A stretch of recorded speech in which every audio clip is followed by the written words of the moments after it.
Hello नमस्कार प्यारे बच्चों, आप सभी का तहे दिल से हार्दिक स्वागत, बंधन, अभिनंदन है आपके अपने YouTube चैनल आरके अकेडमी जी यूट्यूब पर। आज इस वीडियो के माध्यम से हम पढ़ने वाले बेटे अनसॉल्व पेपर। क्या पढ़ने वाले हैं हम? अनसॉल्व पेपर फिजिक्स, विज्ञान का जो कक्षा 10 है विज्ञान, उसके महत्वपूर्ण अध्याय में से एक अध्याय फिजिक्स के अनसॉल्व पेपर जो 2025 में पूछे गए प्रश्नों को यहाँ रखा गया है। किन्हें रखा गया है? बहुविकल्पी प्रश्न सेट 1 सेट 3 से लेके 7 सेट जो होते हैं उनके फिजिक्स के सभी बहुविकल्पी प्रश्नों को, अनसॉल्व के सभी बहुविकल्पी प्रश्नों को यहाँ रखा गया है। एक एक प्रश्न को आप व्याख्यात्मक रूप से बताया जाएगा और ये बोर्ड एग्जाम 2026 के लिए आपके लिए बहुत ज्यादा इंपॉर्टेंट रहेंगे। यहाँ से प्रश्न आपको हूबहू देखने को मिलने वाले। चलिए पहला प्रश्न देखते हैं। पहला प्रश्न क्या कह रहा है, देखिए पढ़िए पहला प्रश्न।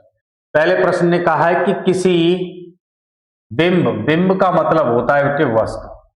पहली बार सीखें, बिंब का मतलब होता है बेटे वस्तु, यानी किसी वस्तु या कहें बिंब का अवतल दर्पण द्वारा बना प्रतिबिंब, प्रतिबिंब आभासी, सीधा तथा बिंब से बड़ा है। यानी वस्तु से प्रतिबिंब की जो प्रकृति है बच्चों वो कैसी दे रहे हैं? आभासी, सीधा और बिंब से बड़ा पाया गया कह रहे हैं। तो बिंब की स्थिति कहाँ होनी चाहिए, यानी वस्तु को हमको कहाँ रखना चाहिए। तो बताइए ऐसी स्थिति हमको वस्तु को कहाँ रखा जाए कि वस्तु का जो प्रतिबिंब है बेटे आभासी, सीधा तथा वस्तु से बड़ा बने। तो ऐसी स्थिति प्राप्त करने के लिए अवतल दर्पण में हमें वस्तु को कहाँ रखना चाहिए। आप अच्छी तरीका से जानते हैं कि अवतल दर्पण में 6 स्थितियां होती हैं और जो छठी स्थिति होती है वो लास्ट स्थिति होती है। उसी में ही क्या प्रतिबिंब कैसा बनता है? आभासी बनता है। तो अब वो छठी स्थिति क्या होती है आप यहां देखें और मुझे बताएं। पहला ऑप्शन ए मुख्य फोकस तथा वक्रता केंद्र के बीच, ऑप्शन बी वक्रता केंद्र पर, ऑप्शन सी वक्रता केंद्र से परे, ऑप्शन डी दर्पण के ध्रुव तथा मुख्य फोकस के बीच, दर्पण के ध्रुव तथा मुख्य फोकस के बीच। यानी बताइए वस्तु को हमें कहां रखना चाहिए। अब आप समझ गए होंगे कि कहां रखेंगे। तो इस क्वेश्चन का जो आंसर होगा वो राइट आंसर है ऑप्शन डी। क्या है राइट आंसर? डी। दर्पण के ध्रुव तथा मुख्य फोकस के बीच अगर वस्तु को रखा जाता है अवतल दर्पण में तो प्रतिबिंब उसका कैसा होता है? आभासी, सीधा तथा वस्तु से बड़ा बनता है। ठीक है, अगला प्रश्न। अगले प्रश्न में देखें, कह रहे हैं कि किसी गोलीय दर्पण तथा किसी पतले गोलीय लेंस दोनों की फोकस दूरियां 15 सेंटीमीटर है। नहीं, गलती हो गई, यहां होगा माइनस के 15 सेंटीमीटर, माइनस के 15 सेंटीमीटर है। तब दर्पण तथा लेंस संभवतः होंगे। यानी दर्पण और लेंस कैसे होंगे? दोनों अवतल होंगे, दोनों उत्तल होंगे। दर्पण अवतल तथा लेंस उत्तल होगा, या दर्पण उत्तल होगा या लेंस अवतल होगा। ये हमको 6 स्थितियां इसकी दी गई हैं। ठीक है बेटे, हाँ। अब बताइए इनमें से कौन सा सही होगा, ऑप्शन ए या बी या सी। तो दोनों हम आप जानते हैं कि यदि फोकस दूरी कैसी होती है कि ऋणात्मक, ऋणात्मक और आप ऋणात्मक, और अगर बेटे फोकस दूरी ऋणात्मक है तो हम दर्पण की बात करें कि दर्पण होता है तो दर्पण आप याद करें बेटे हमेशा कौन सा होगा? अवतल। और अगर लेंस की बात कर रहे हैं, लेंस अगर कहें कि फोकस दूरी ऋणात्मक है तो लेंस बताइए, तो लेंस बताएंगे बेटे अवतल, अवतल लेंस। और दर्पण कौन सा होगा बेटे? अवतल दर्पण। ऑप्शन आप टिक कर लीजिए। तो कौन सा दर्पण सही रहेगा? टिक कौन सा राइट आंसर सही रहेगा? ऑप्शन ए, दोनों ही कैसे होंगे बेटे? अवतल होंगे। यानी दोनों कैसे होंगे? अवतल होंगे, यानी अवतल दर्पण होगा और अवतल ही लेंस होगा। ठीक है, बात समझ में आ रही है? एक एक बात समझते हुए चलना है। ठीक है, अगला प्रश्न पढ़िए। अगले प्रश्न में क्या कह रहे हैं वो समझिए। कह रहे हैं कि किसी शब्दकोश में पाए गए छोटे अक्षरों को पढ़ते समय अक्षर ज्यादा छोटे बेटे आप निम्न में से कौन सा लेंस प्रयुक्त करेंगे? कौन सा लेंस प्रयुक्त करेंगे? छोटा अक्षर है, कोई शब्दकोश है, उसके अक्षर जो है वो कैसे हैं? बहुत छोटे छोटे अक्षर दिए गए हैं, तो उन्हें पढ़ने के लिए हमें किस लेंस का प्रयोग करना चाहिए, वो ऐसा कह रहे हैं। पहला 50 सेंटीमीटर फोकस दूरी का एक उत्तल लेंस, दूसरा है 50 सेंटीमीटर फोकस दूरी का एक अवतल lens, option C 10 centimetre focus दूरी का एक उत्तल लेंस, और या ऑप्शन डी 10 सेंटीमीटर फोकस दूरी का एक अवतल लेंस। कौन सा प्रयोग करना चाहिए? तो इस क्वेश्चन का जो राइट आंसर होगा बेटे ऑप्शन सी 10 सेंटीमीटर फोकस दूरी का एक उत्तल लेंस प्रयोग करना चाहिए। क्या प्रयोग करना चाहिए? एक उत्तल लेंस प्रयोग करना चाहिए। चलिए आ गया अगला प्रश्न। अगले प्रश्न में क्या कह रहे हैं वो समझिए। अगले प्रश्न में कह रहे हैं कि मानव नेत्र जिस भाग पर किसी वस्तु का प्रतिबिंब बनाते हैं वह है, यानी उसको क्या कहा जाता है? यदि मानव नेत्र जो हमारे आंख में जो प्रतिबिंब बनता है बच्चों, वो किस किस कहां पर बनता है? कह रहे हैं कॉर्निया पर बनता है, परितारिका पर बनता है, पुतली पर बनता है, या दृष्ट पटल पर बनता है। कहां पर प्रतिबिंब बनता है? आप अच्छी तरीका से जानते हैं कि प्रतिबिंब मानव नेत्र तथा रंग बिरंगा संसार जो चैप्टर पढ़ाया जाता है बेटे, उसमें मानव नेत्र के संरचना के संपूर्ण संरचना के बारे में जानकारी दी जाती है। तो ये प्रश्न उसी का है। तो कहां से किस पर प्रतिबिंब बनता है बेटे? ऑप्शन इनके अकॉर्डिंग दृष्ट पटल पर। कहां पर बनता है? दृष्टि पटल पर बनता है। ठीक है, आगे अगला प्रश्न। अगले प्रश्न पर चलिए। अगले प्रश्न में क्या कह रहे हैं? लीजिए, कह रहे हैं कि दो चालक तार जिनके पदार्थ लंबाई तथा व्यास समान है, किसी विद्युत परिपथ में पहले श्रेणी क्रम में और फिर पार्श्व क्रम कहा जाता है समांतर क्रम को संयोजित किए जाते हैं, तो श्रेणी क्रम और पार्श्व क्रम संयोजन में उत्पन्न ऊष्माओं का अनुपात ज्ञात कीजिए। कह रहे हैं कि ऐसी स्थिति में जो ऊष्माएं उत्पन्न होंगी उनका अनुपात क्या हो जाएगा? भाई श्रेणी क्रम और समांतर क्रम ऊष्माओं का अनुपात। चलिए अब पहली बात समझ लेते हैं। कह रहे हैं कि दो चालक तार हैं और जिनके पदार्थ और व्यास कैसे हैं? लंबाई तथा व्यास समान है और विद्युत परिपथ में पहले और श्रेणी क्रम में जोड़े जाते हैं, यानी उनके जो प्रतिरोध मान लीजिए कि दो तार हैं। चलिए समझ लेते हैं। माना दो चालक तार,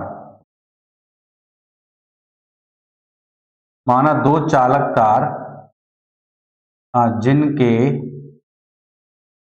प्रतिरोध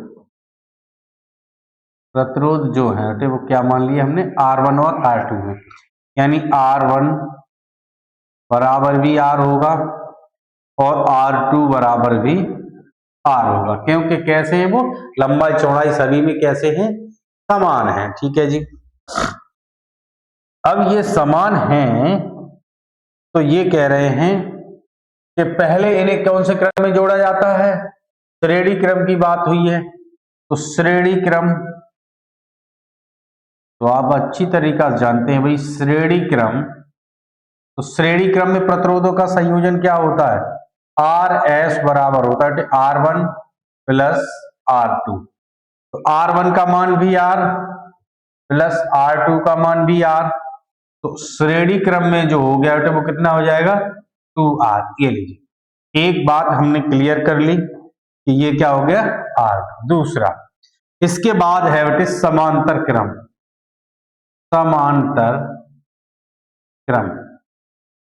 समांतर क्रम क्या होता है? 1/RP बराबर 1/R1 प्लस 1/R2। तो 1/RP बराबर 1/R1 का मान VR प्लस 1/R। एलसीएम लेंगे तो ये समान है, तो ये बन जाएगा 2/R। तो यहां से RP बराबर R/2, यानी समांतर क्रम में जो प्रतिरोध हमारा निकल के आया बेटे R/2 और श्रेणी क्रम में जो प्रतिरोध हो गया बेटे 2R। ठीक है, यहां तक क्लियर हुआ? श्रेणी क्रम समांतर क्रम की बात हुई थी, 2 निकाल दिए। अब बात ये नहीं हुई सर, अब किसमें कह रहे हैं कि ऊष्माओं में, ऊष्मा, अब यहां समझना, ऊष्मा H बराबर हम जानते हैं H बराबर क्या होती है? I²RT। प्रतिबिंब क्या होती है? H बराबर I²RT। ठीक है, H बराबर I²RT। अब यहां देख लेते, तो देखना बेटे HS लिख लें बेटे, यानी समांतर वो श्रेणी क्रम में ऊष्मा। HS का मतलब होगा बेटे श्रेणी क्रम में ऊष्मा। ठीक है, तो श्रेणी क्रम में जो ऊष्मा होगी वो क्या होगी? I²R का मतलब क्या है? श्रेणी क्रम में ली है तो श्रेणी क्रम की ऊष्मा लगाओ, कितनी है? 2R। तो यहां लगाएंगे बेटे 2R इंटू T। ये लीजिए, ये श्रेणी क्रम की निकल आई। अब है समांतर क्रम की ऊष्मा निकालें, तो समांतर क्रम को लिखेंगे HP, यानी समांतर क्रम में है तो HP लिख लिया। तो समांतर क्रम में लिखें भाई I²RT। अब देखना R किसमें? समांतर क्रम में, तो समांतर क्रम की R क्या है? ये रही R/2। तो यहां लिखो R/2 इंटू T। तो श्रेणी क्रम में ऊष्मा तुमने निकाल ली, समांतर क्रम में ऊष्मा तुमने ज्ञात कर ली। अब बात ये नहीं कहा सर उन्होंने, तो ये कहा है कि इनके अनुपात निकालिए। पहले किसको रखा है? ये देखो, पहले रखा है बेटे श्रेणी क्रम को, फिर रखा है पार्श्व क्रम को, यानी ये लीजिए। तो अनुपात निकालेंगे बेटे, तो HS/HP बराबर, अब यहां निकालें बेटे, इसे हल करिए, वही हमारा क्या हो जाएगा? आंसर। तो बताएं भाई, ये हो गई I²2R इंटू T बट्टे में I² into R/2 into T। ये लीजिए, हल करें। I² से I² कट गया, R से R कट गया, T से भाई T कट गया, बराबर में कौन रह गया जी? 2 नीचे हैं, जो ऊपर गए, तो ऊपर जाएंगे तो यहाँ 2 है, तो 2 दूनी 4/1, यानी जो अनुपात आया वो कितना हो गया? 4/1। तो बाई ऑप्शन चेक करिए बेटा, कोई है ऐसा? तो ऑप्शन डी हमारा कौन सा हो गया सही आंसर? राइट आंसर क्या हो जाएगा? ऑप्शन डी, 4/1, यानी 4/1। क्लियर हुआ? ठीक, हाँ, आगे बढ़े अगले प्रश्न पर।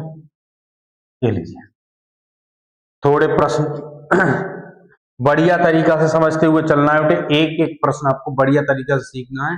आपको बोर्ड एग्जाम में हूबहू देखने को मिलने वाले हैं यहाँ से प्रश्न। मेरा वादा रहा बेटे आपको एक एक प्रश्न समझाने का। ठीक है, चलिए कोशिश मैं करता हूँ पूरी जिससे आपको समझ में आएगी। कह रहे बेटे कि विद्युत धारा उत्पन्न करने की युक्ति है, यानी विद्युत धारा को जो उत्पन्न करता है इनमें से कौन है? ऑप्शन ए जनित्र, option B galvanometer, option A ammeter, option D motor. कौन है बेटे जो विद्युत धारा को उत्पन्न करता है इसमें? तो विद्युत धारा उत्पन्न करने की जो युक्ति है वो युक्ति का नाम है जनित्र। इसके द्वारा उत्पन्न होती है जनित्र के द्वारा, इसके द्वारा होती है जनित्र के द्वारा। अगला प्रश्न,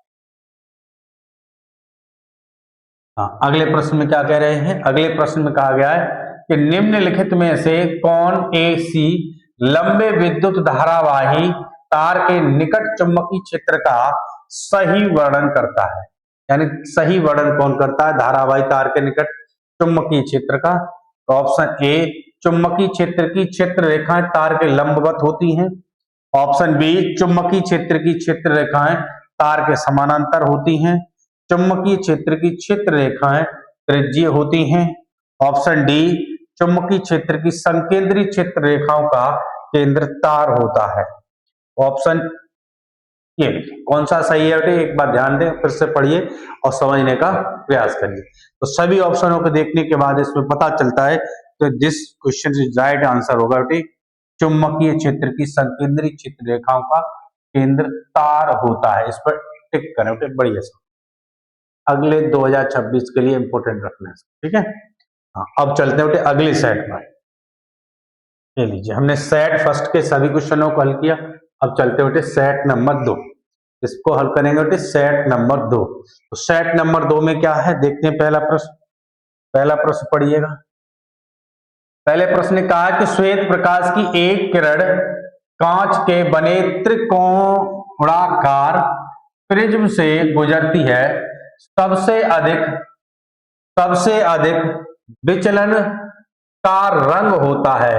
यानी सबसे अधिक जो विचलन होगा बेटे किस रंग का होगा? ये आप जानते थे। ये मान लीजिए कोई त्रिभुजाकार था, ये लीजिए जहां से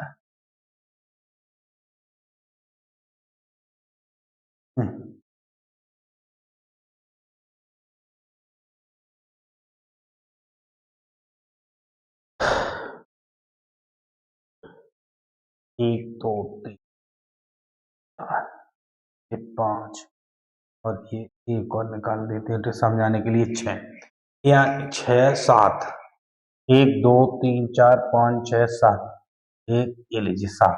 तो यहाँ थोड़ा समझाने के तौर पर मैंने ये ले लिया। तो आपने ये समझा दिया कि जब कोई श्वेत प्रकाश की किरण, यहाँ समझने का प्रयास करेंगे, श्वेत प्रकाश की किरण किसी प्रिज्म से गुजर जाती है तो वो अपने अवयवी 7 रंगों में व्यक्त होती है। ये रहे 7 1 2 3 4 5 6 7 कितने रंगों में व्यक्त होती है? पहली बात तो कितने रंगों में व्यक्त होती है बेटे? 7। ये कई बार पूछा कितने रंगों में व्यक्त होती है? 7 रंगों में होती है। अब वो कभी कभी उन रंगों के क्रम को भी पूछता है। तो एक शॉर्ट में हम लिख देते हैं बेटे, शॉर्ट में इसको याद करें, बैज नीह पी ना ला 1 2 3 4 5 6 7 ये लीजिए। शॉर्ट में ही इसका ट्रिक याद करें बेटे, क्या होता है? बैजनीह पीनाला याद करेंगे बेटे, बैजनीह पीनाला। अब ये कभी कभी पूछा जाता है कि श्वेत प्रकाश से निकलने वाली प्रकाश किरणों का सही क्रम है क्या है बेटे? ये सही क्रम बताइए। तो सही क्रम क्या है? ये देखिए बैजनीह पीनाला है। शॉर्ट ट्रिक से याद करेंगे, बैज का मतलब होता है बेटे यहाँ बैंगनी, और का इसके बाद है जा का मतलब होता है बेटे जामुनी, और इसके बाद तीसरे नंबर पर होता है नी का मतलब होता है बेटे नीला, नी का मतलब नीला। चौथे नंबर पर है बेटे हरा, चौथे नंबर पर हरा। 5वें नंबर पर कौन है बेटे? पीला। 6ठे नंबर पर कौन है बेटे? नारंगी। नहीं गलत हुआ कि 1 2 3 4 5 6 7 1 2 3 4 5 6 1 तो ये कितनी किरणें हो गई बेटा? 1 2 3 4 5 6 7 8। अच्छा 8 हो गई।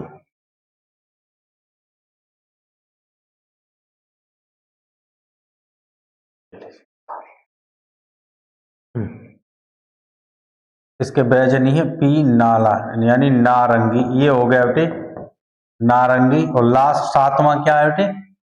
लाल। ये लीजिए लाल, लास्ट में क्या है? लाल। ये एक क्रम होता है जब कोई श्वेत प्रकाश की किरण किसी प्रिज्म से गुजरती है तो वे अपने 7 अवयवी रंगों में व्यक्त होती है। पहली बात, सभी बात को नोट करते हुए चले। कोई भी प्रश्न पूछा जा सकता है। आज पहला प्रश्न पूछा जाता है कितने अवयवी रंगों में व्यक्त होती है? 7 रंगों में व्यक्त होती है। तो कौन कौन से रंग होते हैं वो ये पूछ सकता है। तो मैंने आपको सभी रंग बता दिए। पहले सर बैंगनी होता है, फिर जामुनी होता है, फिर बेटे नीला होता है, हरा होता है, पीला होता है, नारंगी होता है और लास्ट में बेटे लाल होता है। अभी एक प्रश्न और यहाँ से पूछा जाता है, वो नोट करेंगे, छिपा हुआ है, मैंने रखा है। वो कभी कभी पूछते हैं, बताइए जब श्वेत प्रकाश की किरण अपने अवयवी रंगों में व्यक्त होती है, 7 रंगों में व्यक्त होती है, तो उनमें सबसे ज्यादा विचलन कोण किसका होता है? तो यहाँ देख लें बेटे, ये होता है विचलन कोण। तो मान लीजिए ये तुम्हारी ये प्रकाश की किरण है, तो ये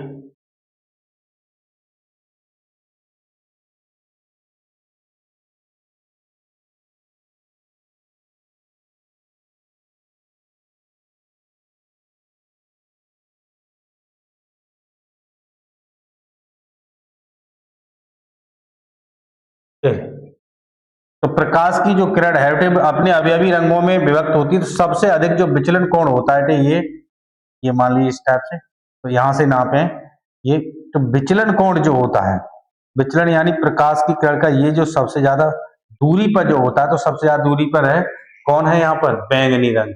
तो सबसे कम अगर पूछा जाए कि विचलन कोण किसका होता है, तो ये जो विचलन कोण बन रहा है सबसे कम किसका होता है बेटे? लाल रंग का। यहाँ देखिए सबसे लास्ट में कितना है? ये लाल रंग का। तो सबसे कम किसका होता है? लाल रंग का। तो यहाँ देखिए बेटे सबसे कम, नोट करें, विचलन कोण। एक एक बात नोट करें बेटे, सबसे कम विचलन कोण किसका होता है? सबसे कम इनमें लाल रंग का, सबसे अधिक बैंगनी रंग का। और कभी कभी ये भी प्रश्न पूछा जाता है बेटे कि बीच का रंग कौन सा होता है? तो बीच में देख ले बेटे कौन सा रंग होता है? हरा। श्वेत प्रकाश अपने 7 अवयवी रंगों में व्यक्त होती है, जिनमें बीच का रंग कौन सा होता है? हरा होता है। दाएं बाएं आप समझ रहे हैं कौन सी? तो हमारे ऑप्शन पर चलेंगे। अब भाई कह रहे हैं कि सबसे अधिक विचलन कोण किसका होता है? तो किसका होता है ऑप्शन के अकॉर्डिंग? ऑप्शन सी, बैंगनी रंग का। किसका होता है बेटे? बैंगनी रंग। चलिए अगला प्रश्न, ये बात हम समझ गए। अगला अगला अगला अगला ये लीजिए। कह रहे हैं कि सूर्योदय एवं सूर्यास्त के समय क्षितिज पर आकाश दिखाई देता है। आपने देखा सूर्यास्त और सूर्योदय के समय आप देखते हैं कैसे रंग आकाश में, कैसे रंग दिखाई देता है? आग की तरह रंग, रक्त की तरह लाल सा थोड़ा थोड़ा कैसा दिखता है? लाल रंग का थोड़ा दिखता है। तो क्या कहेंगे बेटे? श्वेताभ ये नहीं हो सकता। रक्ताभ क्या कहेंगे बेटे? रक्ताभ यानी रक्त की तरह क्या होता है? लाल रंग का दिखाई देता है सर। तो कौन सा ऑप्शन? बी। तो हमारा सही ऑप्शन कौन सा हो गया बेटे? बी। हाँ, ये तो आपको बिल्कुल मौजवानी होना चाहिए, क्योंकि ये तो सूर्य आपको सूर्य उगते और निकलते हुए आप खूब देखा होगा। ठीक है। अगला कह रहे हैं कि अवतल दर्पण के सामने स्थित किस बिंदु से गुजरने वाली प्रत्येक प्रकाश की किरण दर्पण से परावर्तन के बाद वापस उसी बिंदु से पुनः गुजरती है? जब कोई प्रकाश की किरण एक बिंदु से गुजरती है और वापस उसी मार्ग पर लौट आती है, ऐसा किस कंडीशन में होता है? बताइए। दर्पण का ध्रुव से, दर्पण का वक्रता केंद्र से, दर्पण का फोकस से, या उपर्युक्त में से कोई नहीं। बताए बेटे कौन सा ऑप्शन सही? हम जानते हैं कि जब कोई प्रकाश की किरण वक्रता केंद्र से होकर गुजरती है तो परावर्तन के बाद वापस उसी मार्ग में लौट आती है। कहां से होते गुजरती है? दर्पण के वक्रता केंद्र से। तो इस क्वेश्चन का राइट आंसर जो होगा बेटे बी, ऑप्शन बी, दर्पण का वक्रता केंद्र। तो राइट आंसर हमारा क्या रहा बेटे? दर्पण का वक्रता केंद्र से। कहां से गुजर के होती है? दर्पण के वक्रता केंद्र से। अगला अगला प्रश्न क्या कह रहे हैं? अगले प्रश्न में कह रहे हैं कि किसी वस्तु का सीधा आभासी वस्तु से छोटा प्रतिबिंब देखने के लिए कौन से लेंस का उपयोग करना होता है? किसका प्रयोग करना होगा? उत्तल लेंस का, अवतल लेंस का, समतल लेंस का, या उपर्युक्त में से कोई नहीं। किसी वस्तु का छोटा और प्रतिबिंब देखना होगा तो लेंस में किसका प्रयोग? आभासी और सीधा।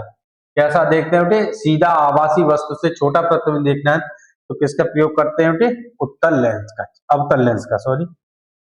ये अगला आगे चलें। अगले प्रश्न में कह रहे हैं बेटे कि एक विद्युत परिपथ में बहने वाली विद्युत धारा की इकाई, ये काफी इंपोर्टेंट रहेगा बेटे, विद्युत धारा की इकाई है वोल्ट, एम्पियर, ओम या वाट। कौन होता है बेटे विद्युत धारा की इकाई, बताएं तो कौन होता है विद्युत धारा की इकाई, किसमें नापी जाती है, एम्पियर में। तो राइट आंसर हमारा क्या रह जाएगा, वो एम्पियर। अच्छा वाट वोल्ट किसकी होती है, विभव की, नोट करें बेटे, विभव की। और ओम किसका होता है, प्रतिरोध, प्रतिरोध की इकाई होती है बेटे ओम।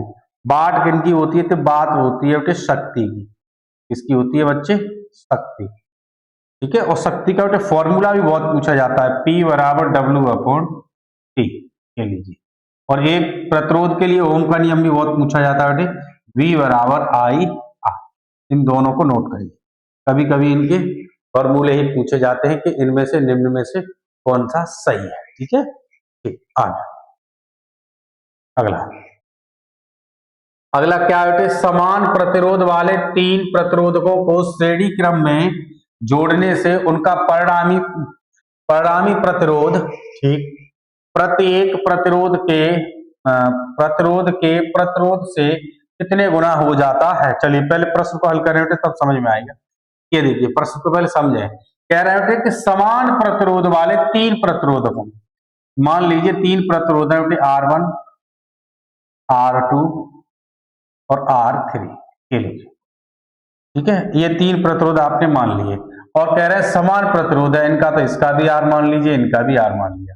कह रहे हैं श्रेणी क्रम में जोड़ने पर, ये लीजिए श्रेणी क्रम, तो इनका जो श्रेणी क्रम होता है वो क्या होता है बताएं, तो श्रेणी क्रम क्या होता है, RS बराबर R1, R2, R3।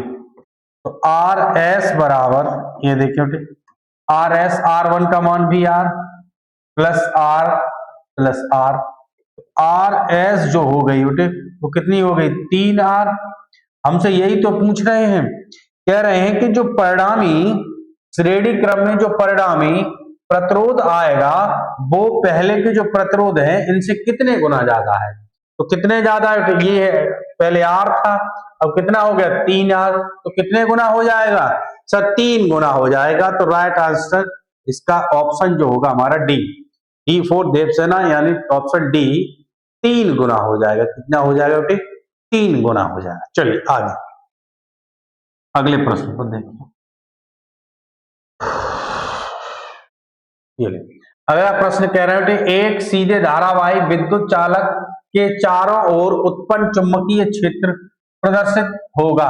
कैसा होगा, सरल रेखीय होता है, सरल रेखीय होता है, त्रिभुजाकार होता है, चतुर्भुजाकार होता है, वृत्ताकार होता है।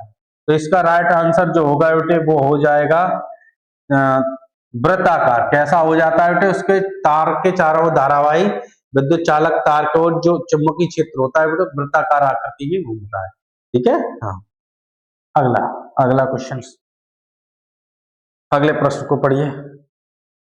अगले प्रश्न कह रहे हैं कि अवतल दर्पण द्वारा बना किसी बिंब का प्रतिबिंब वास्तविक है, बिंब के ही आकार का है, बिंब रखा है। अवतल दर्पण में बताइए ऐसी कौन सी स्थिति है जहां प्रतिबिंब उसके आकार का ही बनता है और वास्तविक बनता है। तो दर्पण के फोकस पर बनता है, दर्पण के वक्रता केंद्र एवं फोकस के बीच बनता है, दर्पण के वक्रता केंद्र पर बनता है, या दर्पण के वक्रता केंद्र एवं अनंत के बीच में बनता है। तो कहां पर बनता है, तो बताइए, बताइए कहां पर बनता है।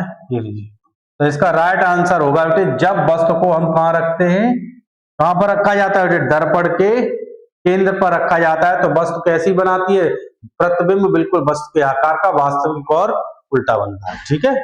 ठीक, वस्तु के समान बनता है प्रतिबिंब।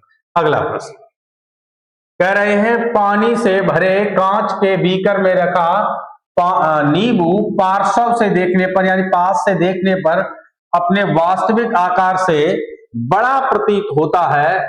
इसके लिए उत्तरदायी प्रकाशीय परिघटना है, यानी ऐसी कौन सी घटना है कि आप अच्छी तरीका जानते थे कि ये हमारा, मान लीजिए ये पानी है, तो आपने देखा होगा कभी कभी हम पेन को इस तरीका से डाल देते हैं तो पेन की जो नोक है वो यहां न देखे यहां पर आपको दिखाई देगी। तो ये किस घटना का कारण है, यानी किस घटना के कारण ऐसा होता है। तो अच्छी तरीका से आप जानते हैं, परावर्तन के कारण या ध्रुवण के कारण या प्रकीर्णन के कारण या अपवर्तन के कारण। बताइए बेटे इसका राइट आंसर जो होगा वो क्या होगा। तो किसके कारण होता है, अपवर्तन की घटना के कारण ही हमको नींबू क्या है, यानी वास्तविक गहराई से, आभासी गहराई जो होती है वास्तविक गहराई से हमको क्या है, कम दिखाई देती है। ठीक है, या हम कहे ये पिन भी टेढ़ी दिखती है, ये सभी किसी किसके उदाहरण हैं।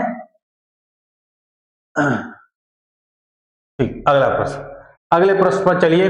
कह रहे हैं कि सामान्य नेत्र के लिए स्पष्ट दृष्टि की परास जो होती है वो कितनी होती है, परास 25 सेंटीमीटर से 100 सेंटीमीटर तक, 25 सेंटीमीटर से अनंत तक, 50 सेंटीमीटर से 2 किलोमीटर तक और 25 सेंटीमीटर से 10 मीटर तक।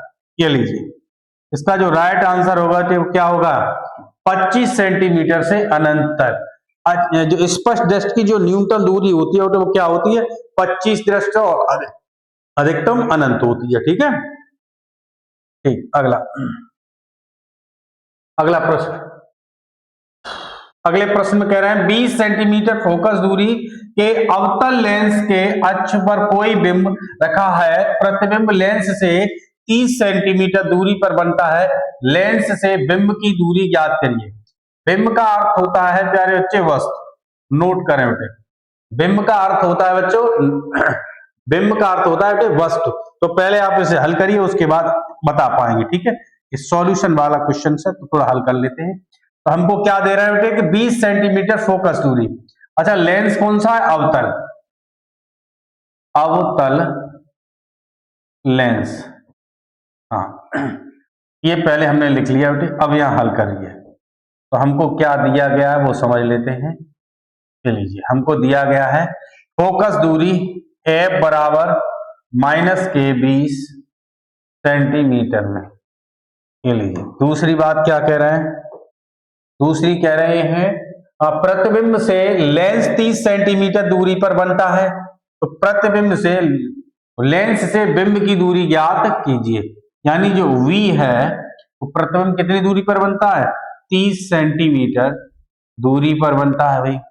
और कह रहे हैं कि बिंब की दूरी ज्ञात कीजिए, यानी U is equal to find out. ये लीजिए U का मान हमको निकालना है। ठीक, अब यहां से ये लीजिए लेंस, लेंस सूत्र, सूत्र से ये लीजिए तो लेंस सूत्र हमने तुम आपको बढ़िया तरीका से सिखाया भाई। तो लेंस सूत्र क्या होता था बेटे, 1/f बराबर 1/v माइनस का 1/u, 1/v माइनस के 1/u। तो 1/f, f का मान है बेटे माइनस का 20 बराबर में 1/v का मान है 30 माइनस के 1/u। ये लीजिए हमें तो u का मान चाहिए भाई। ये लीजिए u का मान क्या है, तो माइनस का u है, इधर जाएगा तो 1/u प्लस का, तो ये माइनस का इधर आया तो प्लस का, ये माइनस के इधर गए तो प्लस के, यानी 1/30।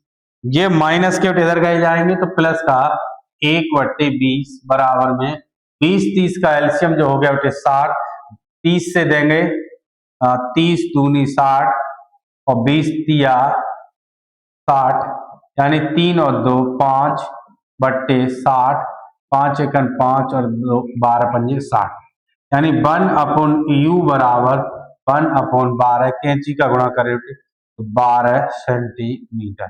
यानी वस्तु को जो रखा जाना चाहिए वो कहाँ रखा जाना चाहिए, 12 सेंटीमीटर दूरी। कहीं गलती हो गई,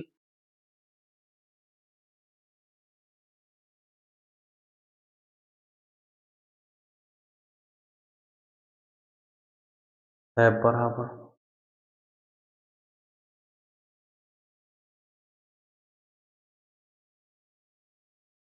ये तो आया भी नहीं।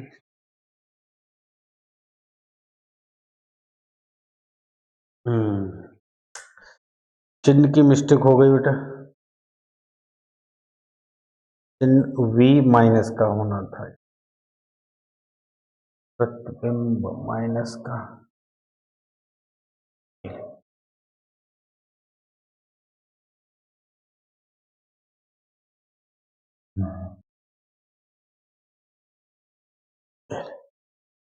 माइनस का करेंगे बेटे तो ये माइनस के इधर गए तो प्लस का है, तो 1/u बराबर,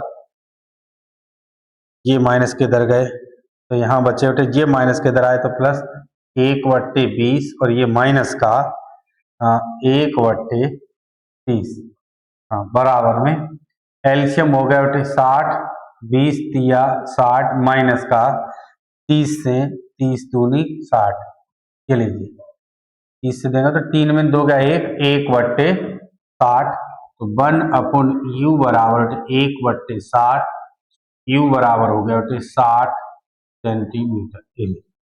u का मान जो आएगा बेटे वो कितना आएगा 60 सेंटीमीटर। u का मान जो आएगा बेटे वो कितना होगा 60 सेंटीमीटर, यानी राइट आंसर जो हो गया बेटे 60 सेंटीमीटर। यहाँ माइनस का लगा बेटे, मिस्टेक हो गया, उसके लिए क्षमा प्रार्थी हैं। आगे बढ़िए बेटे, अगला प्रश्न। अगला प्रश्न में क्या कह रहे हैं वो देख लेते हैं। कह रहे हैं कि दो प्रतिरोध प्रत्येक 10 ओम समांतर क्रम में जुड़े हैं। अच्छा, तो और संयोजन के सिरों पर 10 वोल्ट की बैटरी जुड़ी है, ठीक है। प्रति सेकंड प्रवाहित आवेश की मात्रा ज्ञात करिएगा। प्रति सेकंड आवेश की मात्रा ज्ञात करिए। चलो बेटे अब सवाल के समझते हैं, हाँ फिर मिस्टेक हो जाती है। सॉल्यूशन, जल्दबाजी ना दिखानी है आपके जी, हाँ थोड़ा जल्दी में मिस्टेक हो गई पहले भी। कह रहे हैं कि दो प्रतिरोध है, मान लीजिए बेटे दो प्रतिरोध, एक R1 है और एक हमने R2 और दोनों ही कितने ओम के बेटे, ये भी 10 ओम और ये भी 10 ओम, ठीक है। समांतर क्रम में जोड़े जाते हैं जी, ठीक है। पहले हमको क्या दिया है, संयोजन के सिरों पर 10 वोल्ट की बैटरी लगी, यानी इसका जो विभव है कि V बराबर दे रहे हैं 10 वोल्ट, 10 वोल्ट की बैटरी है, ठीक है। और प्रति सेकंड तो T बराबर 1 सेकंड प्रवाहित आवेश की मात्रा, आवेश कहा जाता है Q, तो Q is equal to 5, Q का मान ज्ञात।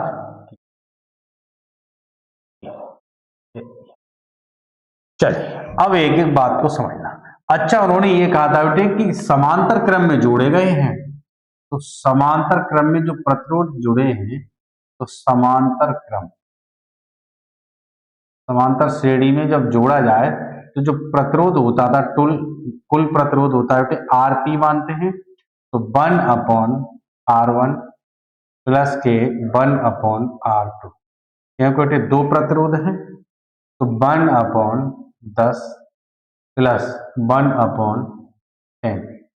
यहाँ देखिए बेटे 1/RP बराबर, एक और एक कितना हो गया बेटे 2, 2/10, 2 1 2, 2 5 10, तो RP बराबर कितना हो गया बेटे 10 को।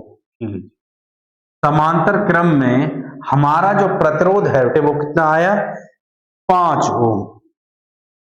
तो हमारा जो श्रेणी क्रम संयोजन के सिरों पर जो 10 वोल्ट है, यानी इसका जो प्रतिरोध है वो कुल कितना हो गया 5 ओम और विभव कितना है 10 वोल्ट।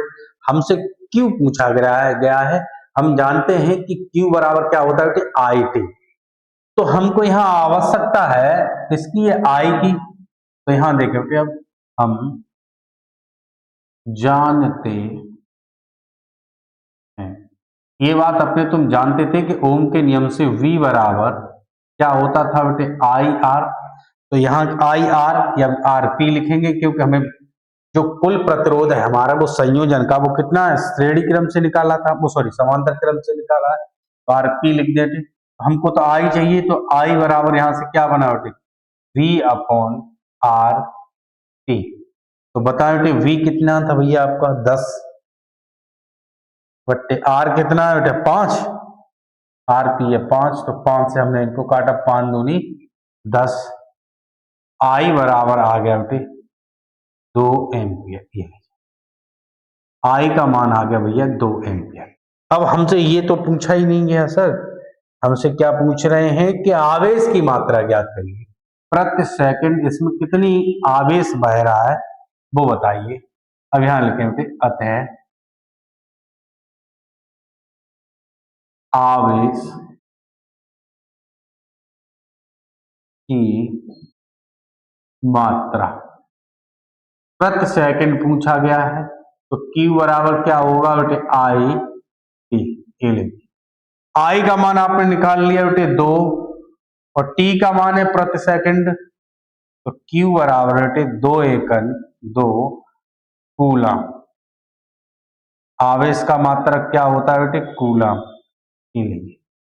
तो Q बराबर हो गया बेटे 2 कूलम। ऑप्शन पे देख लीजिए, प्रति सेकंड पूछा है ना, हाँ तो कूलम प्रति सेकंड कर दीजिए बेटे।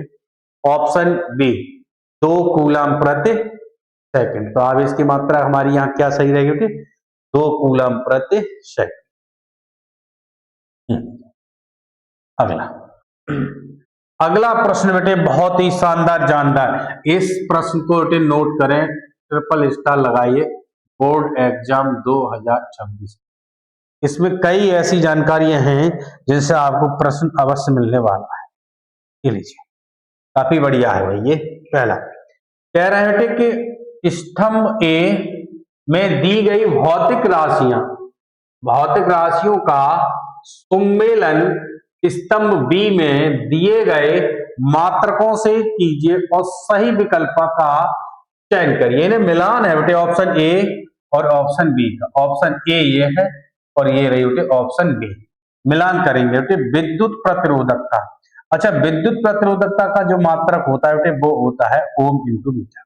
पहला नोट करें, तो विद्युत प्रतिरोधकता का जो मात्रक होता है बेटे ओम इंटू मीटर होता है।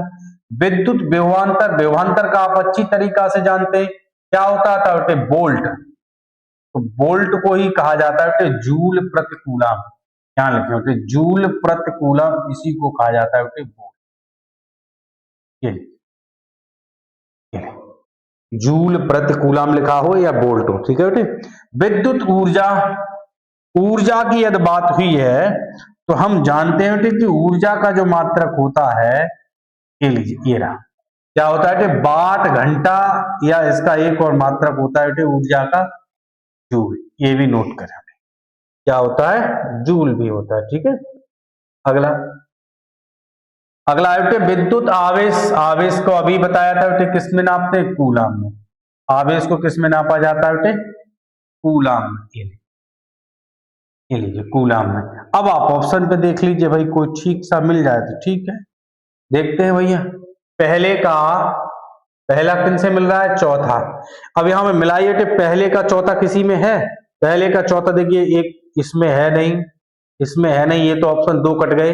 पहले का चौथा सी और डी 2 में है भाई, तो ये तो आगे नहीं बना।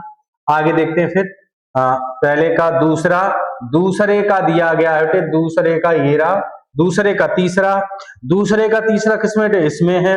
तो हमारा ऑप्शन कौन सा सही लग रहा है हमको डी। फिर भी मिला लेते, तीसरे का दूसरा है इसमें, तो तीसरे का देखना बेटे तुम्हारा कौन सा है दूसरा, सही है भाई। और ये रहा चौथा, चौथे का पहला और चौथे का पहला सही। तो इसका राइट आंसर जो हो जाएगा बेटे वो हमारा क्या हो जाएगा ऑप्शन डी। कौन सा हो गया बेटे ऑप्शन डी। देखिए कितनी चीज है, अगर आपको एक जानकारी याद है तभी एक सवाल हो पाता है, ठीक है। एक एक प्रश्न बड़ा शानदार तरीका का उसने रखा है बेटे, आपको एक एक बढ़िया तरीका समझते हुए चलना, ठीक है। ठीक, आगे अगला प्रश्न कह रहे हैं कि तांबे के 2 कुंडलियां एक दूसरे के निकट रखी हैं, एक कुंडली में विद्युत धारा का मान परिवर्तित होने पर कुंडली में भी धारा परिवर्तित होने लगती है, इस परिघटना को कारण है। यानी किस परिघटना के कारण होती है। ऑप्शन ए विद्युत प्रेरण के कारण, ऑप्शन बी चुंबकीय प्रेरण के कारण, ऑप्शन सी अन्योन्य प्रेरण के कारण। किसके कारण होती है, तो ऑप्शन सी अन्योन्य प्रेरण के कारण। अगले प्रश्न को कह रहे हैं कि किसी लेंस की क्षमता इकाई है, किसी लेंस की जो क्षमता की इकाई होगी तो क्या है मीटर है, मीटर इंटू मीटर है, मीटर इंटू सेकंड है या प्रति मीटर है या मीटर प्रति सेकंड है? बताओ बेटे क्या है ये। आप अच्छी तरीका से जानते हैं कि किसी क्षमता जो होती है बेटे P बराबर होती है प्यारे बच्चे 1/F, और F किसमें होती है बेटे मीटर। लीजिए तो मैं यानी इसका जो मात्रक हो गया बेटे 1/मीटर, 1/मीटर, या इसी को कहा जाता है बेटे प्रति मीटर, प्रति मीटर। और इसी क्षमता का एक और मात्रक होता है जिसको कहा जाता है बेटे डायोप्टर, डायोप्टर डी। ये लीजिए क्या कहते हैं इसको कहा जाता है बेटे डायोप्टर। ये लीजिए अब बाई ऑप्शन चलते हैं बेटे, जैसा आपको ऑप्शन ने अवगत कराया क्या प्रति मीटर है तो ऑप्शन सी प्रति मीटर, यानी ऑप्शन सी, यानी ऑप्शन के अकॉर्डिंग हमारा कौन सा सही रहेगा बेटे प्रति मीटर हमारा सही रहेगा। ठीक है हाँ, फिर भी आप इन सभी को नोट करेंगे, इन सभी जानकारियों को नोट करते हुए चलना। ठीक है अगला दिन है, अगले में क्या कह रहे हैं कि एक दर्पण द्वारा बना प्रतिबिंब आभासी सीधा वस्तु से बड़ा हो तो दर्पण होगा। यदि आभासी है, सीधा है, वस्तु से बड़ा है तो ऐसा किसमें बनता था प्रतिबिंब? दर्पण की बात करें तो किसमें बनता है? उत्तल दर्पण में, अवतल दर्पण में, समतल दर्पण में, उत्तल दर्पण और अवतल दर्पण में। दर्पण द्वारा बना प्रतिबिंब उत्तल और अवतल दर्पण दोनों में बनता है। उत्तल दर्पण में, अवतल दर्पण में। अवतल दर्पण में आभासी भी बनता है, सीधा भी बनता है।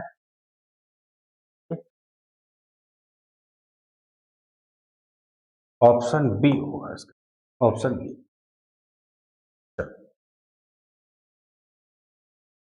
अगला कह रहे हैं कि कांच का अपवर्तनांक 1.5 है, वायु में प्रकाश की चाल 3 × 10⁸ मीटर प्रति सेकंड है। कांच में प्रकाश की चाल ज्ञात कीजिए। तो यहां थोड़ा सा समझ लेते हैं बेटे, ये तो हल बारा लग रहा है भाई।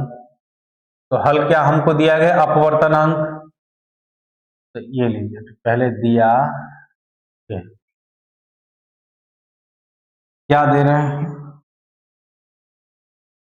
क्या दिया अपवर्तनांक, अपवर्तनांक n बराबर 1.5 और प्रकाश की चाल होती है बेटे c बराबर 3 × 10⁸ मीटर प्रति सेकंड।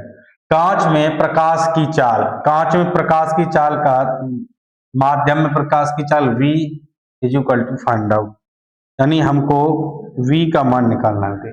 अब यहां समझना है, हम ये बात जानते हैं कि अपवर्तनांक n बराबर होता है c/v, तो यहां से v बराबर हो जाएगा c/n, तो c का मान है 3 × 10⁸ बट्टे n का मान है 1.5, 1.5 का 2 × 3 होता है, तो v बराबर आ गया 2 × 10⁸। देख लेते हैं बेटे कोई ऑप्शन में है क्या ऐसा, चेक कर लीजिए अगर बढ़िया है कुछ।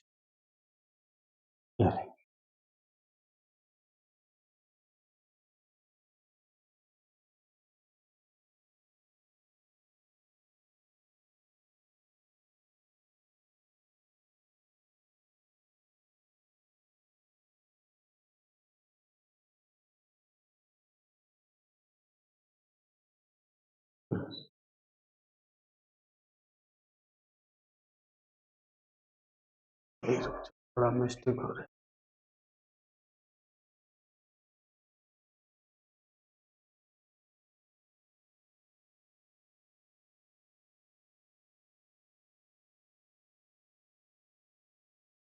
चलो देखते हैं बेटे, थोड़ा गड़बड़ हो जाती है बेटे, टेक्निकल प्रॉब्लम, चलिए क्षमा प्रार्थी। चलिए अगला प्रश्न, अगले प्रश्न में कह रहे होते कि आकाश का रंग नीला होने का कारण है। आकाश का रंग जो आपको नीले रंग का दिखता है वो किस कारण दिखाई देता है? चलिए पहला ऑप्शन देखे बेटे प्रकाश का परावर्तन के कारण, प्रकाश के वर्ण विक्षेपण के कारण, प्रकाश का अपवर्तन के कारण, प्रकाश का प्रकीर्णन के कारण।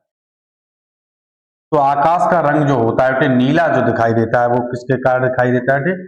प्रकाश के प्रकीर्णन के कारण। यानी नीले रंग का जो प्रकाश का प्रकीर्णन यानी फैलाव जो होता है वो अधिक मात्रा में होता है बेटे, जिसके कारण आपको प्रकाश कैसे रंग का दिखता है? नीले रंग का दिखाई देता है। कैसे रंग का दिखता है बेटे? नीले। चलिए अगला प्रश्न। हाँ, प्रश्न थोड़े बेटे ज्यादा है इसलिए मैं थोड़ा कम समय दे पाऊंगा बेटे, इसके लिए मैं क्षमा प्रार्थी हूँ। चलिए अगला कह रहे हैं बेटे कि यदि किसी निश्चित प्रतिरोध से होकर बहने वाली विद्युत धारा आधी कर दी जाए, पहले जो धारा थी बेटे वो आधी कर दी जाए तो उसमें उत्पन्न ऊष्मा हो जाएगी। यानी पहले की जो ऊष्मा है कर दिया जाए तो उसकी जो ऊष्मा है वो कैसी हो जाएगी बेटे? पहले से दोगुनी हो जाएगी, पहले की आधी हो जाएगी, एक चौथाई हो जाएगी, या 4 गुनी हो जाएगी? बताइए। कह रहे हैं कि किसी निश्चित प्रतिरोध से होकर बहने वाली विद्युत धारा आधी कर दी जाए। मान लीजिए अभी विद्युत धारा का मान आई है, यानी विद्युत धारा मान लीजिए विद्युत धारा है उसका मान कितना है बेटे? आई का मान आई है। और फिर कह रहे हैं कि विद्युत धारा आधी कर दी जाए, फिर अगली जो विद्युत धारा है वो कितनी कर दी जाए? आई डैश मान लीजिए से, तो पहले जो विद्युत धारा थी उसकी कितनी कर दी जाए? आई कर दी जाए। तो उसमें उत्पन्न जो ऊष्मा होगी वो कितनी होगी? मान लीजिए विद्युत धारा हमारी आई है, उस समय हमारी जो ऊष्मा होगी H बराबर क्या होती है? हम जानते हैं आई स्क्वायर आर टी। ठीक है, ये थी। अब कह रहे हैं कि ऊष्मा को आधा कर दिया जाए भाई, इसको धारा को, तो ऊष्मा कितनी होगी? देखते हुए कितनी होगी? ऐसी स्थिति में जो ऊष्मा होगी वो पहले की क्या होगी? देखना बेटे आई की जगह क्या रख रहे हैं? अब आई बट्टे 2 का होल स्क्वायर है ये आर टी बराबर, तो देखना बेटे 1/2 का स्क्वायर 4 आई स्क्वायर आर टी 1/4। ये किसका मान है बेटे? ये एच का। ये देखो, तो जो अब नई ऊष्मा जो बनी है देखना बेटे वो पहले की ऊष्मा की कितनी? एच की कहले की कितनी है? 1/4 है, यानी 1/4 है, तो कितनी हो रही है? 1/4 हो रही है सर। तो option C is the right answer. यानी इसका जो ऑप्शन होगा तो कौन सा सही होगा? Option C. कितनी हो रही है? 1/4 हो रही है। ठीक है, बढ़िया प्रश्न है बेटे। हाँ, अगला कह रहे हैं कि किसी एक समान चुंबकीय क्षेत्र में एक धारावाही चालक पर लगने वाले चुंबकीय बल का परिणाम निर्भर नहीं करता है। इस पर निर्भर नहीं करता है, तो परिणाम जो निर्भर करेगा बेटे वो किन पर करेगा? F बराबर हम जानते थे, F बराबर होता है बेटे आई एल बी। परिणाम जो होता है बेटे वो क्या होता था? F बराबर आई एल बी। कोण दिया है थीटा तो लिखते थे बेटे F बराबर I L B sine theta. यानी आई विद्युत धारा, तो भाई इस पर तो निर्भर करता है, तो ये नहीं हो सकता। इसके बाद है लंबाई, यानी चालक की लंबाई, ये तो इसमें है बेटे, तो इस पर भी निर्भर करता है धारावाही चालक पर लगने वाला बल है। और बी कौन होता था? चुंबकीय क्षेत्र की तीव्रता, यानी बी चुंबकीय क्षेत्र की तीव्रता पर, तो ये भी इसमें है, तो इस पर भी निर्भर करता है भाई। कह रहे हैं कि नहीं करता है, तो नहीं किस पर है? एक ही ऑप्शन रहेगा, ऑप्शन डी, यानी विद्युत धारा की दिशा पर निर्भर नहीं करता। इस पर निर्भर नहीं करता बेटे, विद्युत धारा की दिशा पर निर्भर नहीं करता, क्योंकि F बराबर होता है बेटे I L B sine theta. बाकी सभी आप समझ रहे होंगे, इन पर निर्भर नहीं करेगा। क्यों नहीं करेगा? अगला प्रश्न कह रहे हैं लघुपथ के समय विद्युत परिपथ में विद्युत धारा का मान हो जाता है। अब लघुपथ का मतलब होता है बेटे शॉर्ट सर्किट। जब शॉर्ट सर्किट हो जाता है तार में, उस समय विद्युत धारा का मान कैसा हो जाता है बेटे? बहुत हाई हो जाता है, क्योंकि उस समय ऐसी स्थिति में जो प्रतिरोध होता है वो घट जाता है। प्रतिरोध घटने की अवस्था में विद्युत धारा का मान बहुत बढ़ जाता है और तार देखे आपने बहुत गर्म हो जाएगा। गर्म होने के बाद क्या हो जाएगा, उसमें शॉर्ट सर्किट हो जाता है, यानी आग लग जाती है। ठीक है, तो चलिए अब आप समझ के होंगे कौन सा ऑप्शन रहेगा। यानी विद्युत धारा क्या रहे, लक्षपतन के समय विद्युत धारा विद्युत धारा पर चुंबकीय क्षेत्र की तीव्रता पर मान हो जाता है विद्युत धारा की दिशा पर। ये ऑप्शन सही नहीं लग रहा है बेटे मुझे तो। विद्युत धारा पर विद्युत धारा का मान बढ़ जाता है, ये गलत है बेटे ऑप्शन। विद्युत धारा की दिशा, ये थोड़ा नहीं मिस्टेक हो गया, तो यहाँ लिख देंगे बेटे विद्युत धारा का जो मान है बेटे वो विद्युत धारा का मान बढ़ जाता है। यहाँ लिख दें बेटे बढ़ जाता है। ये कंप्यूटर महोदय थोड़ी गलती कर रहे हैं, ठीक, नोट कर ले बेटे इसको। ठीक है, हाँ। अगला कह रहे हैं कि एक उत्तल लेंस के फोकस तथा प्रकाशिक केंद्र के बीच एक पतली सीधी छड़ स्थित है। छड़ का प्रतिबिंब होगा। यदि कोई भी वस्तु बेटे उत्तल लेंस के मुख्य फोकस और प्रकाशिक केंद्र के बीच एक पतली सीधी छड़ रखी गई तो उसका जो प्रतिबिंब होगा वो कैसा बनता है।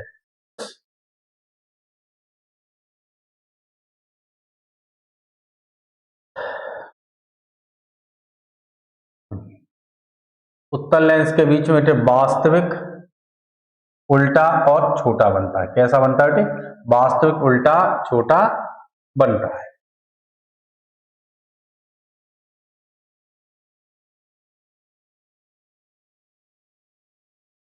अगला कह रहा है बेटे एक अवतल दर्पण की फोकस दूरी 10 सेंटीमीटर है। दर्पण की वक्रता त्रिज्या ज्ञात कीजिए। ये बढ़िया सवाल, ऐसा सवाल बेटे भौतिकी पे आपको फिर मिलेगा 2026 में आपको ऐसा सवाल फिर मिलने वाला है। चलिए यह समझने का प्रयास करिएंगे।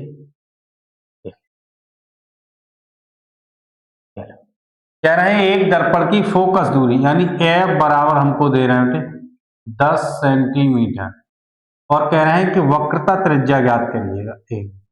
अच्छा, आपने तुम ये जानते हैं, यानी हम ये बात जानते हैं आता है कि एफ बराबर जो होता है बेटे वो वक्रता त्रिज्या की आधी होती है। तो वक्रता त्रिज्या यहां से सी बराबर क्या हो जाएगा बेटे 2f, तो 2 गुणा, अरे एफ का मान कितना दे रहे हैं बेटे 10, तो 10 दूनी 20, यानी वक्रता त्रिज्या फोकस दूरी की बेटे 2 गुनी होती है। तो 20 centimetre option A. Option A is the right answer. कौन सा सही, ऑप्शन ए।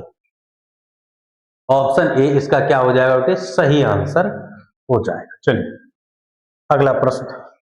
अगले प्रश्न में कह रहे हैं बेटे कि एक प्रिज्म से प्रकाश के अपवर्तन को चित्र में दिखाया गया है और विचलन कोण को होना चाहिए, यानी इसमें से विचलन कोण जो होगा बेटे वो कौन सा होगा, ये होता है बेटे विचलन कोण। लैम्डा ही हमारा क्या होता है बेटे यहाँ पर विचलन कोण होगा। ये लीजिए ऑप्शन डी इसका राइट आंसर हो जाएगा। बेटे अगला प्रश्न, अगले प्रश्न को, तारों के टिमटिमाने की घटना का क्या कारण है। इंपोर्टेंट लिखे बेटे, ये आपके अति लघु उत्तरी प्रश्नों में भी आता है कि कारण दीजिए तारों का टिमटिमाना। ठीक है, क्या कारण है। ऑप्शन ए वायुमंडलीय अपवर्तन के कारण, वायुमंडलीय परावर्तन के कारण, प्रकाश का प्रकीर्णन के कारण। कौन सा सही आंसर है बेटे, तो इसमें से जो कारण सही है बेटे ऑप्शन ए, यानी वायुमंडलीय अपवर्तन के कारण। क्योंकि वायुमंडल में बहुत सारी प्रकाश पर वायुमंडल जो है विभिन्न प्रकार की परतों से मिलकर बन रहा है, जिससे वहां से आने वाला जो तारों से आने वाला जो प्रकाश होता है उनका अपवर्तन होता रहता है, जिसके कारण आपको तारे टिमटिमाते हुए दिखाई देते हैं। अगला अगले प्रश्न को देखें बेटे, ये भी बहुत बढ़िया शानदार प्रश्न है भैया आपका। मिलाइए क्या कह रहे हैं। वोल्ट मीटर, वोल्ट मीटर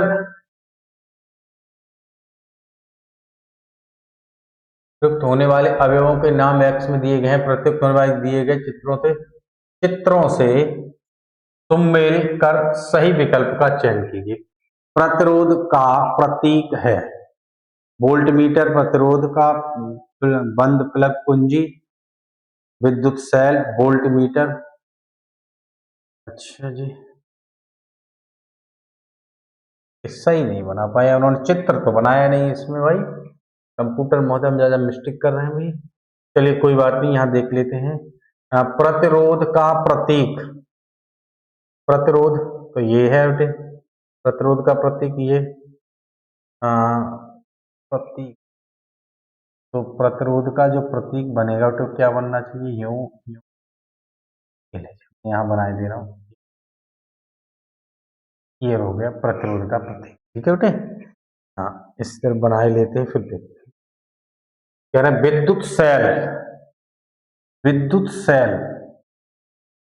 हाँ विद्युत सेल का जो होता है बेटे, प्लस माइनस, ये volt meter, volt meter we,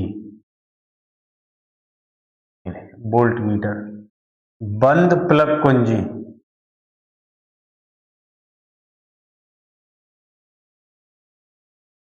ये होता था बेटे बंद प्लग कुंजी, ये होता है बंद प्लग कुंजी का।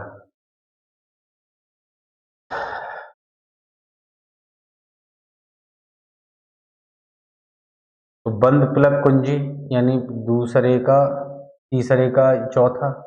वोल्ट मीटर, वोल्ट मीटर का प्रतीक कौन सा था, पहले का तीसरा हो जाएगा, यानी प्रतिरोध, प्रतिरोध का क्या हो जाएगा तो पहला, फिर विद्युत सेल, तो विद्युत सेल का जो प्रतीक होता है ये रहा, यानी वोल्ट मीटर पहले का तीसरा, पहले का तीसरा किस्म के एक दो, दो ऑप्शन में है तो ये तो गलत हो गया। ठीक है, हाँ दूसरा क्या बेटे प्रतिरोध, प्रतिरोध का है, ये चिन्ह प्रतिरोध का होता तो पहले दूसरे का पहला, दूसरे का पहला, दूसरे का पहला, इसमें भी है, इसमें भी है भाई। तीसरे पर चलिएगा, तीसरे का कौन सा है बेटे, चौथा, चौथा इसमें, तो ऑप्शन डी सही है बेटे, ऑप्शन डी। हाँ थोड़े चित्र नहीं बने, ये चित्र वाला सवाल था बेटे, ये थोड़े मैंने बनाने की कोशिश की है। ठीक है, हाँ अगला प्रश्न देखिए।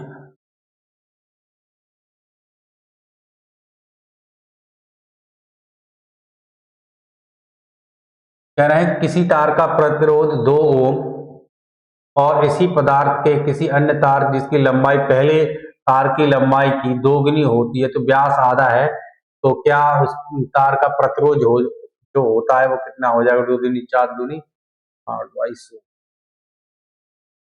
जो होता है क्या हो जाएगा बेटे, ऑप्शन ए 8, बी 16, सी 32 और डी 4, क्या हो जाएगा ऑप्शन ए, ऑप्शन बी 16, क्या हो जाएगा बेटे 16 हो जाता है इसका।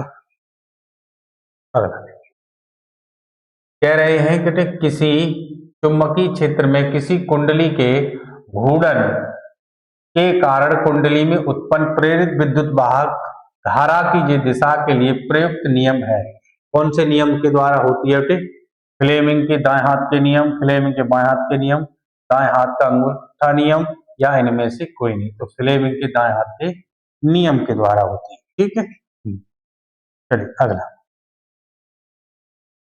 कह रहे हैं कि नीचे दिए संतुलन प्रिज्म पर श्वेत प्रकाश की किरण आपतित होती है, संयोजन से निर्गत प्रकाश किरण होगी, यानी यहां से ये प्रकाश की किरण जा रही होती है इस प्रिज्म से इस प्रिज्म होती हुई, कह रहे हैं कि फिर दोबारा जो बनेगी वो क्या होगी, श्वेत ही होगी, लाल होगी, बैंगनी होगी या पीली होगी।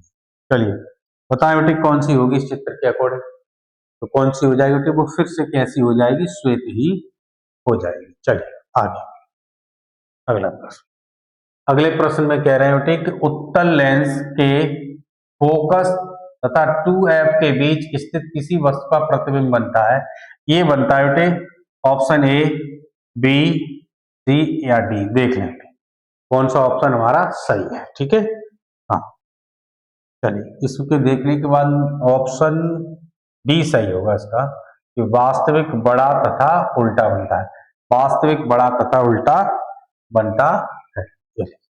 अगला प्रश्न, अगला प्रश्न में क्या है, कह रहे हैं कि 5 कॉलम एक्स में दिए गए भौतिक राशियों के मात्रकों का सुमेलन कॉलम वाई में दी गई भौतिक राशियों से सही विकल्प करके चुनिए। करिए भैया, तो करिए भैया सही विकल्प को चुन के। कह रहे हैं प्रतिरोध का मात्रक, प्रतिरोध का क्या मात्रक होता है बेटे? ओम। प्रतिरोध का मात्रक होता है बेटे ओम। विद्युत शक्ति का होता है बेटे वाट। विद्युत शक्ति, ये लीजिए, ये बिल्कुल सही, विद्युत शक्ति का वाट। चलिए मैं बदल देता हूं, ये समझ में आए। प्रतिरोधकता, प्रतिरोधकता तो अभी मैंने बताया था कि प्रतिरोधकता का होता था ओम इंटू मीटर। आवेश का तो आपको रटा ही है, कूलम। आवेश का क्या है बेटे? कूलम। देखो इन सभी के मान लीजिए आपको पेपर में नहीं आ रहे हैं, जिसके आ रहे हैं वो मिलाओ, फिर ऑप्शन में देख लिया करो, कोई ना कोई तुक्कड़ी लग जाएगी, आसानी से कर लो। अब यहां देखो पहले का कौन सा सही है बेटे? चौथा। तो पहले का चौथा किसी में है? किसी में भी नहीं है। देखो बिल्कुल तुक्कड़ियां बैठ गई, इसमें है नहीं, इसमें है नहीं। ऑप्शन सी, ऑप्शन सी देखने की आवश्यकता ही नहीं पड़ी, क्योंकि पहले का चौथा किसी में है ही नहीं सही, तो एक ही से तुक्कड़ियां बैठ जाएगी। ठीक है, तो ऐसे करके बैठाने की कोशिश किया करो। हाँ, ये लो अगला प्रश्न।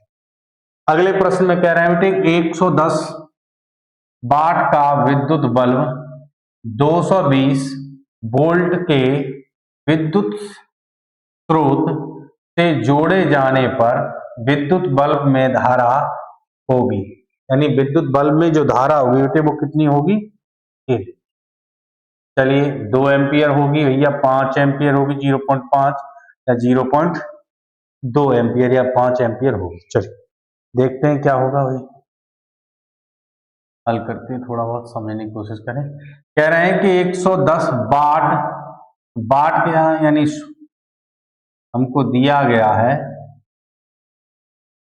चलिए करें, दे रहे क्या कह रहे हैं? 110 वाट, P बराबर 110 वाट, और विद्युत बल्ब 220 वोल्ट के, वोल्ट कहते हैं विभव, कितना दे रहे हैं? 220 वोल्ट से जोड़े जाने पर विद्युत बल्ब में धारा होगी, धारा का मान ज्ञात करिए। ठीक है, ये ज्ञात कर लीजिए।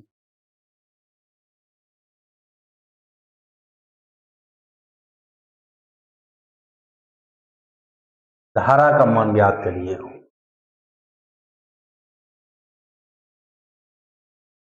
यहां से समझ लीजिए, P बराबर हम जानते हैं बेटे, P बराबर हम जानते हैं, ये बात आप जानते थे बेटे कि P बराबर क्या होता है? VIV होता है। ये होता है सर, P बराबर क्या होता है कि VIV होता है। तो यहां से यदि मैं I का मान निकालू बेटे, तो I बराबर क्या हो जाएगा? P upon V। P का मान कितना है? 110, और V का मान कितना है बेटे? 220। जीरो थे जीरो कटा, तो 11 एकन 11, 11 दूनी 22, यानी 1/2।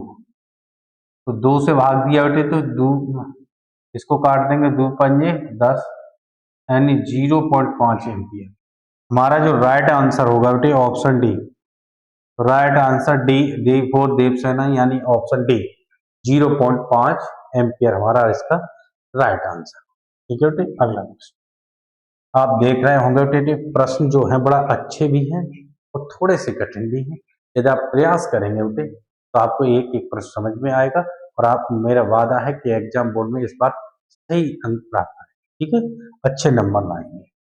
कह रहे हैं बेटे कि किसी धारावाही लंबी परिनालिका के भीतर चुंबकीय क्षेत्र होता है, तो कैसा होता है बेटे? शून्य होता है, समान होता है, सिरों पर घटता है या सिरों पर घटता है? तो इसका राइट आंसर होगा बेटे सिरों पर घटता है। चुंबकीय क्षेत्र क्या होता है? सिरों पर घटता है। अगला, अगला कह रहा है बेटे कि एक गोलीय दर्पण की फोकस दूरी 10 सेंटीमीटर है, इसकी वक्रता त्रिज्या ज्ञात कीजिए। अभी हमने बताया था कि वक्रता त्रिज्या जो होती है वो क्या होती है कि फोकस दूरी की दोगुनी होती है भाई।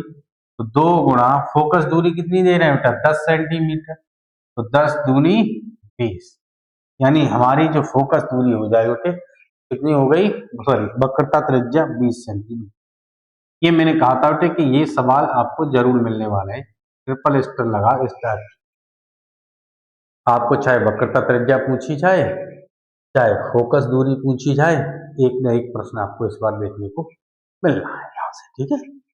इस बार दूसरा प्रश्न कह रहे हैं कि श्वेत प्रकाश के निम्न किस रंग का प्रिज्म द्वारा विचलन न्यूनतम है। यानी श्वेत प्रकाश का जो विचलन है उनके द्वारा जो न्यूनतम विचलन कोण है वो किसका है। इनके अकॉर्डिंग अगर प्रश्न में कहें कि हरा, बैंगनी, जामुनी और पीला, मैंने बताया था कि सबसे अधिकतम किसका होता था, ये लीजिए सबसे अधिकतम बैंगनी का, सबसे अधिक बैंगनी इसका सबसे अधिक होता था, और सबसे कम, अब सबसे कम जो होता था बेटे उस वो होता है लाल रंग का। यहाँ समझना सर, आपने तो बताया था सबसे अधिक बैंगनी रंग का होता है, सबसे कम लाल रंग का होता है। लाल तो सर ऑप्शन में भी नहीं है, तो जब ऑप्शन में नहीं है बेटे तो ऐसा करें कि हमें जो सवाल में दिए गए हैं ऑप्शन में उनके अकॉर्डिंग करो। फिर उनके अकॉर्डिंग तो ऊपर इन सभी में ऊपर कौन है, पीला, तो सबसे ऊपर कौन रहेगा, पीला रंग। तो पीले रंग का क्या हो जाएगा, फिर सबसे कम हो जाएगा। तो सबसे कम इन ऑप्शन के अकॉर्डिंग कौन सा रहेगा, पीला रहेगा, ठीक है। हाँ अगला कह रहे हैं कि एक वस्तु लेंस के सामने f और 2f के बीच एक वस्तु रखी है, निम्न में से कौन सा कथन प्रतिबिंब के लिए सही होगा।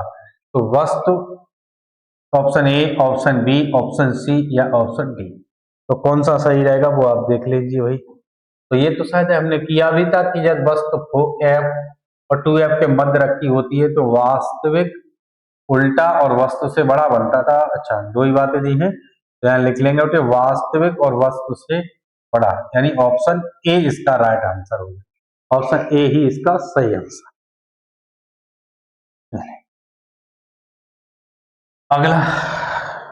अगला प्रश्न पढ़े बेटे। अगले प्रश्न में कह रहे हैं कि आंख में प्रवेश करने वाले प्रकाश की मात्रा किसके द्वारा नियंत्रित होती है। यानी हमारी जो आंख है इनमें जो प्रकाश जाता है किसके द्वारा नियंत्रित किया जाता है। कभी हमें प्रकाश की आवश्यकता होती है, हम अपनी आंखों को ऐसे बढ़ाते हैं तो जो प्रकाश यानी ज्यादा जाए तो अंधेरे से एकदम उजाले में जाते तो हमारी आंखें एकदम बंद हो जाती है, यानी उस प्रकाश को उसी हिसाब से नियंत्रित जो करता है वो प्रकाश आंख का कौन सा अंग है जो नियंत्रित करता है। चलिए बेटे बताएं तो कौन नियंत्रित करता है।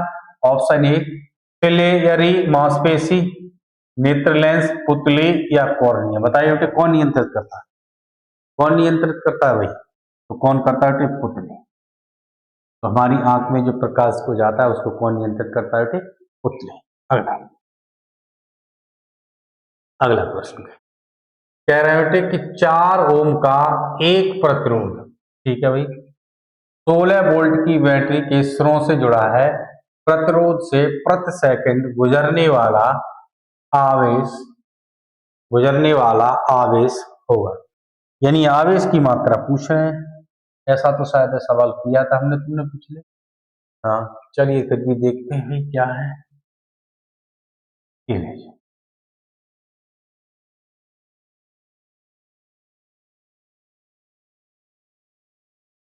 कह रहे हैं 4 ओम का एक प्रतिरोध, यानी हमको R बराबर दे रहे हैं भाई 4, 16 वोल्ट की बैटरी दे रहे हैं 16 वोल्ट, और ये प्रतिरोध है तो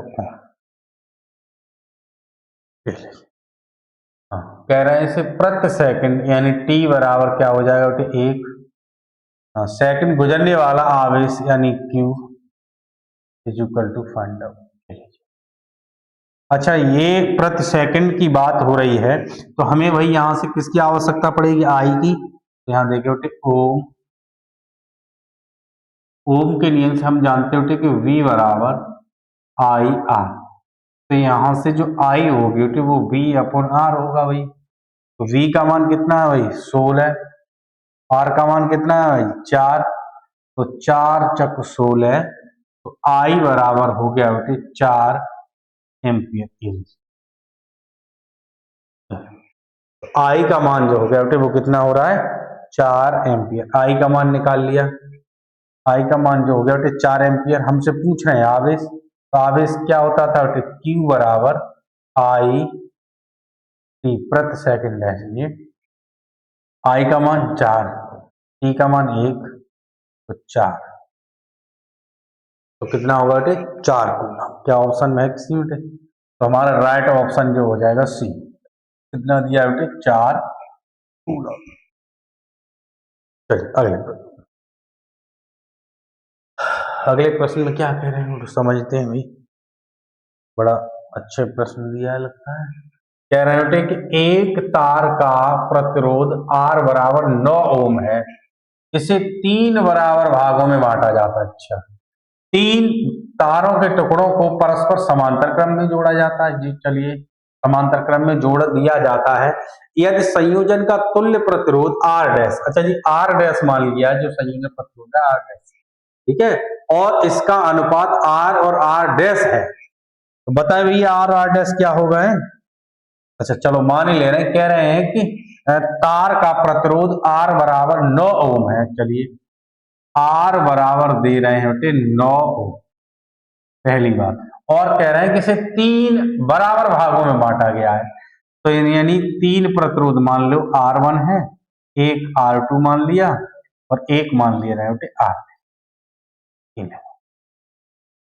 इस R1 को कितने भागों में बांटा है बेटे 3 भागों में बांटेंगे तो 1/3 से भाग देंगे, तो प्रत्येक प्रतिरोध का मान कितना निकल के आ गया 3 ओम आ गया सब। यानी इसका मतलब ये हो गया भाई R1 का मान भी 3 ओम, R2 3 ओम, सॉरी माफी चाहेंगे बेटे हम R3, ये R3 का मान भी 3 ओम। ये बात तो क्लियर हो गई। कह रहे हैं कि इस संयोजन को टुकड़ों को किस क्रम में जोड़ा जाता है? समांतर क्रम में। चलिए समांतर क्रम में जोड़ लो भाई, समांतर क्रम, तो समांतर क्रम में इन्हें जोड़ते हैं। तो अपने तुम अच्छी तरीका से जानते थे बेटे कि जो समांतर क्रम का संयोजन होता था वो क्या होता है 1/r टी, लेकिन R डैश कह रहे हैं कि संयोजन तुल्य प्रतिरोध R डैश मानी, चलिए R डैश मान लिया R डैश, तो ये हो जाएगा बेटे 1/r1 प्लस के 1/r2 प्लस के 1/r3, ठीक है। हाँ ये लो आगे, तो 1/r डैश बराबर 1/r1 का मान कितना है 3 ओम प्लस 1/3 1/3, तो एक हर समान है बेटे, तो 1 3/3, 3 से 3 काटा, यानी R डैश का जो मान आया बेटे 1 ओम, R डैश का जो मान आ गया बेटे 1 ओम, R डैश का मान जो हमने निकाल लिया बेटे 1 ओम आ गया। लेकिन हमसे ये नहीं पूछा, हमसे कह रहे हैं कि हमको ये बताइए कि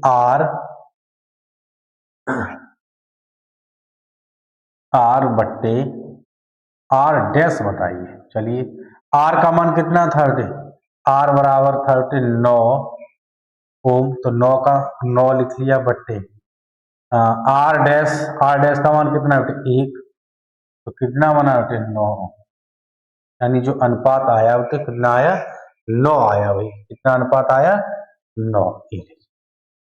तो हमारा ऑप्शन कौन सा सही हो गया?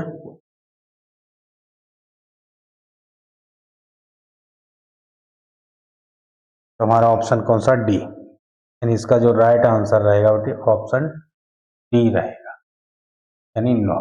ठीक है, थोड़े प्रश्न को पढ़ते हुए हल करना है बेटे, बढ़िया प्रश्न है। हाँ इसी प्रकार से मैं बेटे और भी वीडियो आपकी तक लाता रहूँगा। आपसे एक ही रिक्वेस्ट है, वीडियो अगर अच्छी है बेटे तो वीडियो को ज़्यादा से ज़्यादा शेयर करिए। चैनल पर जो नए बच्चे जुड़े हैं वो चैनल को सब्सक्राइब अवश्य कर लीजिए, जिससे हमारी आने वाली प्रत्येक वीडियो आपको आसानी से मिलती है। ठीक है। अगला कह रहे हैं धारावाही परिनालिका के मध्य में चुंबकीय बल रेखाएं होती हैं, कैसी होती है? वृत्ताकार होती हैं, अनियमित होती है, परिनालिका के अक्ष के समांतर होती हैं, या परिनालिका के अक्ष के लंबवत होती है। धारावाही परिनालिका के मध्य में चुंबकीय जो बल रेखाएं होती है, ठीक, वो कैसी होती हैं? वो कैसी होती है? परिनालिका के अक्ष के समानांतर होती है। कैसी होती है? समानांतर होती है, जो मध्य में होती है। इसी के साथ ये बेटे हमने 7 सेट थे, उन सेटों में जो भी प्रश्न फिजिक्स से पूछे गए थे सभी प्रश्नों को हमने हल करने का प्रयास किया। एक एक करके आपको बताने का भी प्रयास किया गया है। यदि कहीं पर भी कोई भी मिस्टेक हो सकती है तो उसके लिए मैं क्षमा प्रार्थी भी हो सकती है, भी है जल्दबाजी में, हाँ, क्योंकि मेरे पास थोड़ी समस्या है। चलिए, उसके लिए मैं क्षमा प्रार्थी रहता हूँ। ठीक है बेटे, चलिए।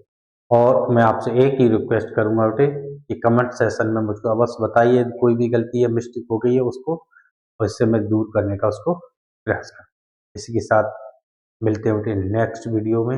नेक्स्ट वीडियो हम रखने वाले हैं बेटे फिजिक्स, केमिस्ट्री, बायोलॉजी से प्रत्येक के 50-50 प्रश्नों को, बहुत विकल्पियों को, प्रीवियस ईयर्स में जो आए हुए प्रश्न होंगे 23, 24, 25 के प्रश्नों को रखने वाले हैं, एक 50 प्रश्नों को सेट के साथ। अगली वीडियो में मिलते हैं, तब तक के लिए जय हिंद।